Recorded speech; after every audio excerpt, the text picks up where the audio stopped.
before you can make a judgment or an assessment like that, context is critical and key. So many people jump the gun on these things because they refuse to wait for the additional context. And so they build frames around it, which are untrue. There wasn't actually good justification for her to immediately assume they meant Israel or anything else. Yeah. And it could easily be a simple explanation, like somebody said, leftists are trying to kill you. Oh yeah, they're always trying to kill me. You know what I mean? I find myself very distrusting of any information which comes out of the Candace camp. I just do. Where are you at with the Turning Point USA, Candace, all that stuff? Have you commented on that or no? I think that Candace is crazy. Really? Yeah. Tell me why. Because I spent a lot of time.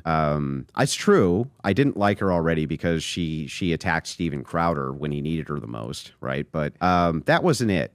I listened very carefully to what she was saying on the Brigitte Macron situation. Never a single piece of positive evidence that she brought to the table. Nothing. But when it came to the Charlie Kirk stuff, it's much, much, much worse. Almost no positive evidence. But the most important thing that drove me crazy is the lack of charitability. Meaning, people at the TPUSA camp, post-assassination, they were coming out, they were talking, they were discussing their various experiences. They were there, right? Well, when people have an event like that, they get details sometimes wrong, right? They don't have perfect recall in the details. So, for instance, she was harping on a guy who said, I remember the very first thing this other dude said was, I got to call Erica. And she's like, well, that wasn't actually the first phone call they made. They made a different phone call and then called Erica. And it's like, who gives a shit, right? What does that mean? That's not telling us anything that's useful here. That's not giving us actual information. It's just being completely uncharitable to the person who may not have perfect recall after this traumatic event or may remember events differently, which is why most of the time eyewitness testimony is considered somewhat unreliable in court because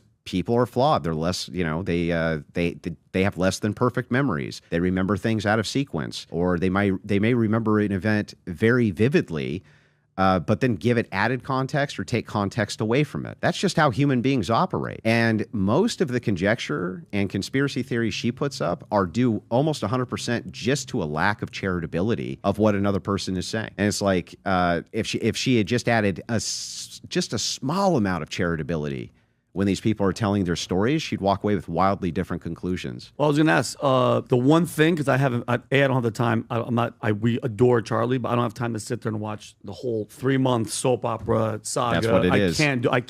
I cannot do it. I have so much stuff going on in my life. But the one thing that I just saw recently was Charlie text Andrew Colvin or somebody the night before. This has just been proven with our conversation with Erica Kirk, and it's a fact. Charlie texted someone, I think one or two, Pat, the night before, and said, they are trying to kill me. Full stop. The real question is, what would make, I know people sometimes say, like I just said before this podcast, these guys, they want to kill me. I know they do. They text it, they're saying it. What would make Charlie, the day before he was actually assassinated, say, they are trying to kill me, and who's they?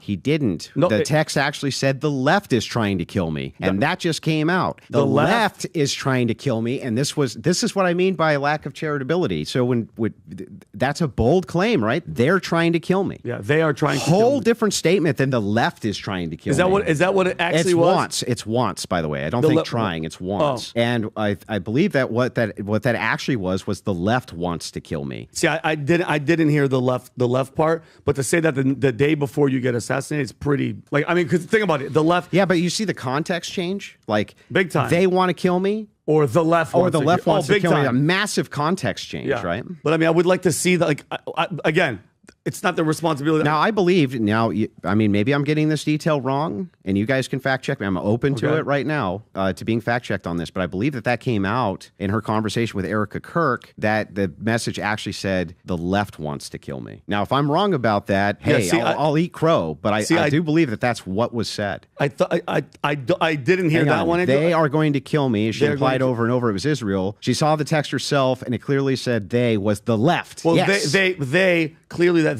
but he didn't say, it wasn't in the text that it was the left. It's just they. So meaning in the context of the conversation, it was they. Still weird. The night before you get assassinated, I don't think he was talking about, the furry loving whatever. What the hell is Tyler Robinson? But it's pretty wild. Even if the message itself, and maybe I'm wrong here, it didn't say specifically the left wants to kill me. But the precursor contextually was a bunch of leftists are after me, and then he says, yeah, they want to kill me. You know what I mean? Yeah. That's the same exact thing, right? In context. And this is what I mean by just, and that comes down to a lack of charitability. It comes down to like, before you can make a judgment or an assessment like that, context is critical and key. And so many people jump the gun on these things because they refuse to wait for the additional context, the key context.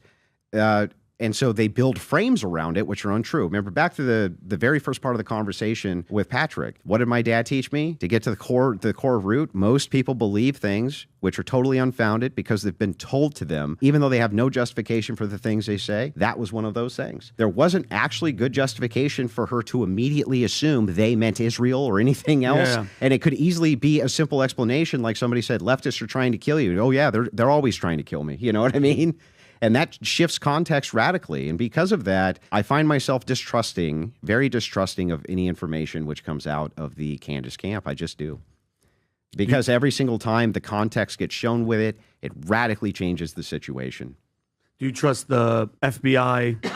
I mean... Yeah, I don't think it's a dialectic. Like, they say, if you don't trust Candace, it's Fed slop. You don't have to trust either. Yeah. You don't have to believe that the FBI... is being straightforward in this and that in a criminal case. You don't have to believe that at all. But what you should do is at least wait until they provide, the state provides the evidence. This guy's alive. He's not dead. Yeah. He's there to answer. He can still answer questions. There's going to be a trial. We can wait until the state presents its evidence and then poke holes in that evidence, right? And then attack that evidence. We don't have to make this giant speculative leap that foreign nations, especially Israel. Charlie Kirk was the biggest fucking Zionist on planet Earth. He was the biggest Zionist Christian I've ever seen. And to make this jump that Israel killed him, he was like their main cheerleader. It always seemed absurd to me. But then when you dive into it and you realize that very quickly context changes when we have more of a clear picture, it's like, I'm not willing to make the judgment assessment under Trump's FBI that they're just feeding me bullshit just yet. I want to see what they have to say, and I want to see where the actual evidence leads. You saw that Dan Bongino yesterday stepping down. Yeah. So that's terrible. I mean, That's like, a what is he? terrible But here's my thing: what would make somebody like that, who I know loves the country, that there's no question, there's absolutely zero question. What makes a Dan Bongino? Because I heard, and again, you're right. You have to wait for that it was going to be Cash, that he was not happy with Cash Patel's stance. But then to hear that it was Dan Bongino, and the thing is like, I remember watching Dan Bongino on the Epstein stuff on Rumble. Yes. And that guy is a real smart guy. Oh, yeah. And he dove into, and I mean, he doesn't know who I am, which is fair enough. This guy's larger than life. He's huge. But I remember listening to him tons and tons of times on the Epstein stuff, and he was really adamant, you know, and him getting in that FBI position, people had a lot of big expectations. Yep. That, hey, we got the guy in there who doesn't believe. And then when he came out and he was like, actually, he killed himself. It destroyed. I think that was such a brutal killing blow to him. And I'm not sure. Here's what I wonder. And I do wonder this, right? And this is pure speculation, right? So you don't take it to the bank, anybody. Okay, just thoughts in my head. When he went in there, he did see some things on Epstein that raised his eyebrows, and he was told to basically come out and say this, and he did, and he has a lot of regrets about it. Yeah. And this is a reason he's leaving. This is a big form of speculation that's going on. I'm not sure that that's in any way or shape or form the case, though. So, but it is something that has crossed my mind. Yep. Yes. I saw his post when he announced he's going into the FBI. He got a few 100,000 likes. Mm-hmm. His post yesterday that he is stepping down. Let's see here. If you look at the post of him stepping down yesterday. I'm leaving right there, Pat. 11.1 million views. Yeah.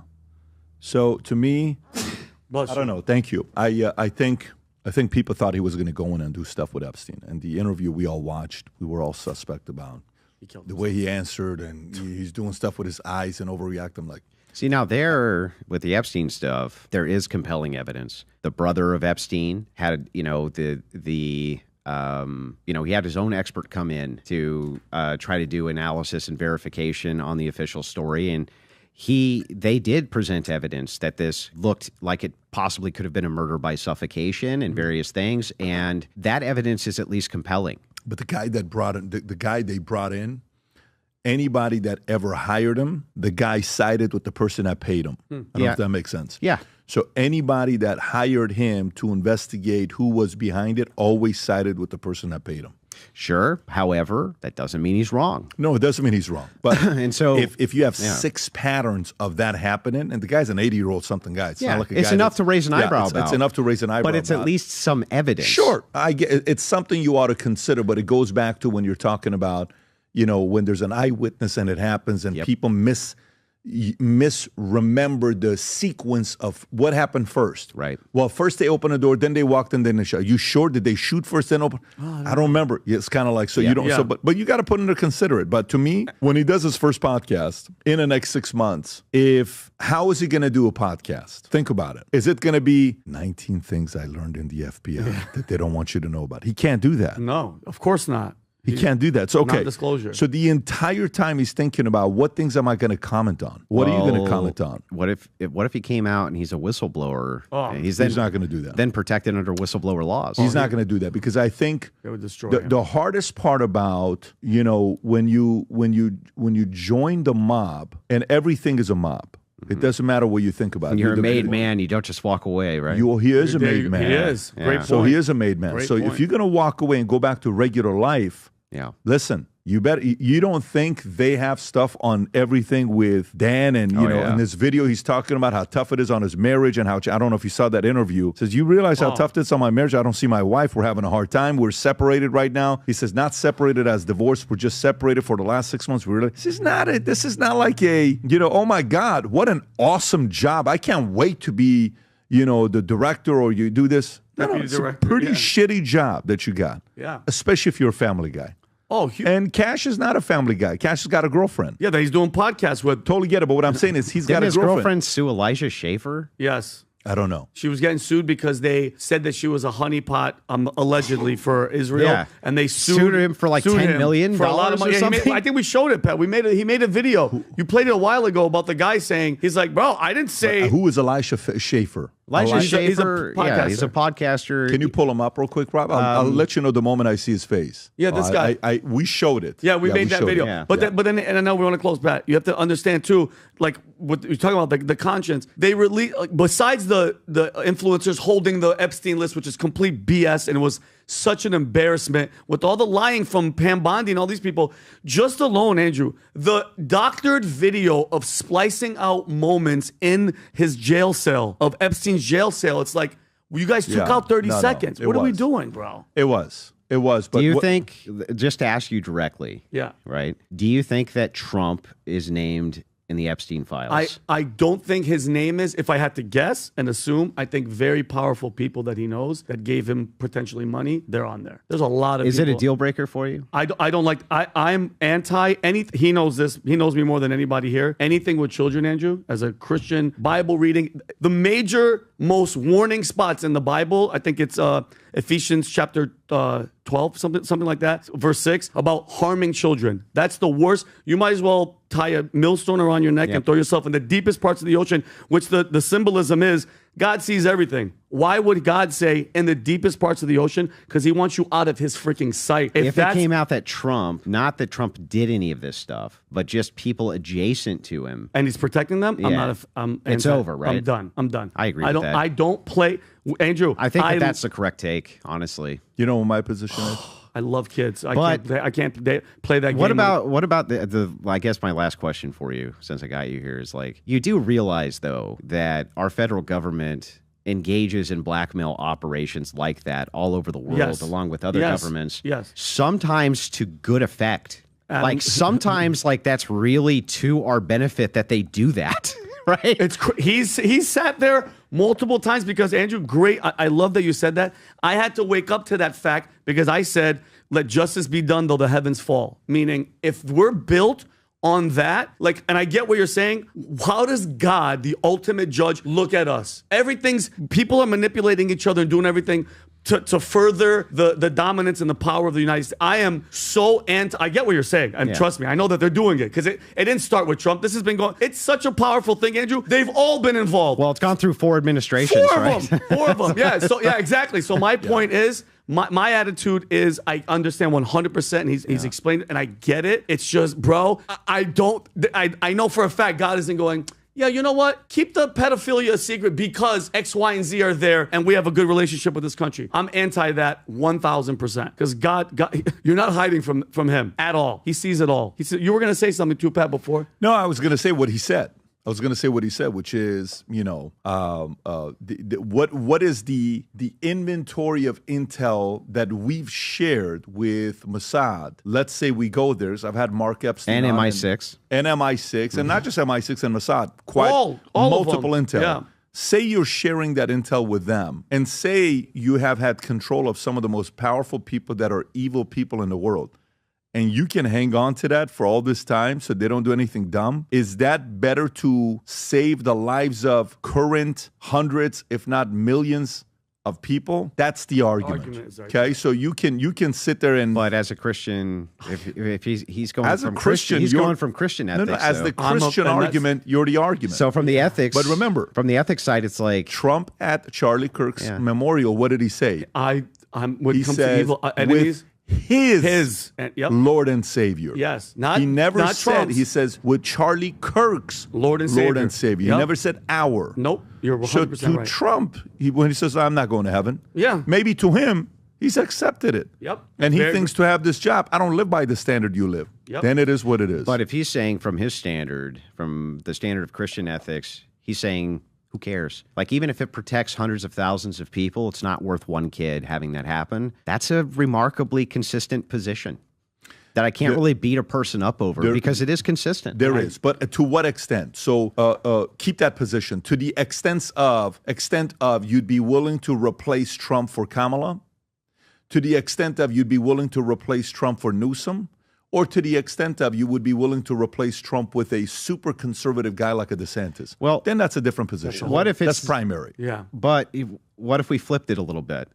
Okay, I'm willing to do all of that if it's the case that this behavior stops. Wouldn't that still be consistent? So let's say if you were to say, okay, I will replace Trump with Kamala, but only under the condition that these blackmail operations using underage kids as sexual objects also stops. And would you take the deal then? Do you believe somebody on the progressive side is going to have that kind of a belief system? But let's just say hypothetically, Planned though. Parenthood is a great thing. Well, let's just say hypothetically they would. Would you make the deal then? Would you replace them then?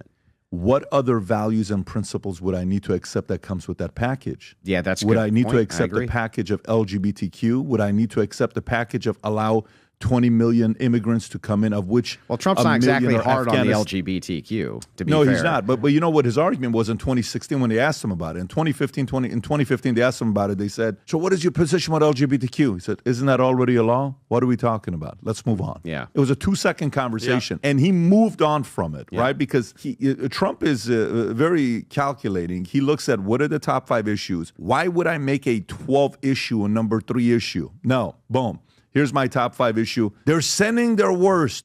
They're this, they're that, and we got to build a wall. Boom. Go. Yes, I'm behind it. Then comes in, hey, guys are praying over him. Is he a Christian? Is he not a Christian? Nobody knows you. I used to go to the church of Norman Vincent Peale with Power of Positive Thinking, and that's a different Christian Power of Positive Thinking. You don't think that that's a more powerful argument? Which one? So the argument from complexity. He's saying, like, look, this is a really complex world that we live in. And even if it was the case that Trump knew about this and is protecting these people, the greater harm actually would be to allow Kamala Harris to perform another 700,000 abortions this next year. That's such a freaking crazy like 100%. Like you know what George Clooney said? He said something about if somebody harms my kid, I don't know what it was. Who was this? He says Clooney. He says something about guns, or I don't know what the argument was. But the argument was, I don't believe in that policy because it was a conservative policy. He says, but if somebody did this to my daughter, I would go and kill them, and I would gladly go to jail. Okay. What's the point? If you find out that happened to your whatever kid, somebody that niece, nephew, and you're like, oh, you did that? No problem. I'll go to jail for life. I'll come and take you on. Like, who was the UFC fighter, right? And I got to wrap it up because Mateo keeps texting. He just Dos Santos. He just got possibility of parole. Yeah. He when I said, what did you do? Boom. And he shot him. I don't know what he did. He kicked his ass. He did something to him. Cain Velasquez. Yeah. Cain Velasquez. There he is. There he is, Robbie. He just hit the news. If you go to news, Rob, go back and just go to news. You know, he's parole eligibility. He went after the guy that molested somebody in his family, nephew or something like that, right? So to me, you know, that's where you sit there and you say, I'm gonna either leave it up to God, the 14-year-old kid with the 10-year-old son that he experienced 10 years ago, which I think that you told me was you haven't spoken about this, but one other time. Mm-hmm. In that moment, what do? Do you leave it up to God, or do you go and say, really? Eye for an eye. I'm coming. That's the individual's choice. Mm-hmm. And that's why, just like the sniper cop that sits down and tells him, you're going to get $5 gifts, send thank you cards. She's going to change. She will never be the same again. She's still the same person as inside, but you have to try to find a way to find that person. Mm-hmm. But she's permanently changed, right? Okay. Mm-hmm. Someone's going to sit there if that happens to you. It's going to be like, look, I know you want to kill this guy, but if you kill this guy, look what you have here. They're going to suffer. You have still a kid left. You have still 2 kids left. You still have we got siblings. You got this. People are relying on you. And then your battle is what? I'm going to kill you. Yeah, of course. So that's flesh, and that's faith in God. 100%. What a battle to go through. Oh. I understand that. Yep. Vengeance in the blood. Like when I was talking about his eyes, and I said, your eyes tell me you don't trust anybody.